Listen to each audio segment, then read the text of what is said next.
ನಮಸ್ಕಾರ, ನೀವು ನೋಡ್ತಾ ಇದ್ದೀರಾ ನ್ಯೂಸ್ ಫಸ್ಟ್. ನಾನು ವಿದ್ಯಶ್ರೀ. ಈ ಕ್ಷಣದ ಪ್ರಮುಖ ಸುದ್ದಿಗಳನ್ನು ನೋಡ್ತಾ ಹೋಗೋಣ. ಅದಕ್ಕೂ ಮೊದಲು ಹೆಡ್ಲೈನ್ಸ್.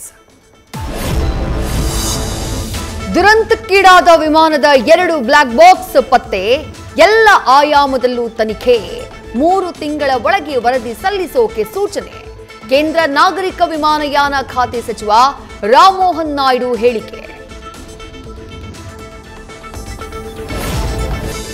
ಇರಾನ್ ಹಾಗೂ ಇಸ್ರೇಲ್ ಯುದ್ಧ ಮತ್ತಷ್ಟು ತೀವ್ರ, ಟೆಲ್ ಅವೀವ್ ಟಾರ್ಗೆಟ್ ಮಾಡಿ ಇರಾನ್ ಕೌಂಟರ್ ಅಟ್ಯಾಕ್.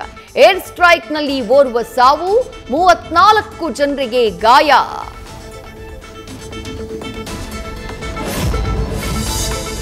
ಬಾಲಿವುಡ್ ನಟಿ ಕರಿಷ್ಮಾ ಕಪೂರ್ ಮಾಜಿ ಪತಿ ಹೃದಯಾಘಾತದಿಂದ ನಿಧನ.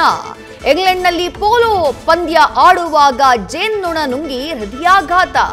ಹಠಾತ್ತನೆ ಕುಸಿದು ಬಿದ್ದು ಪ್ರಾಣ ಬಿಟ್ಟ ಸಂಜಯ್ ಕಪೂರ್.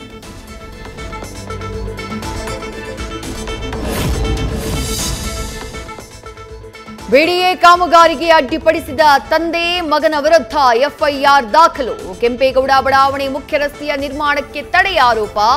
ಹೈಡ್ರಾಮಾ ಮಾಡಿದ್ದ ವೆಂಕಟೇಶಯ್ಯ ಪುತ್ರನ ವಿರುದ್ಧ ಬಿತ್ತು ಕೇಸ್.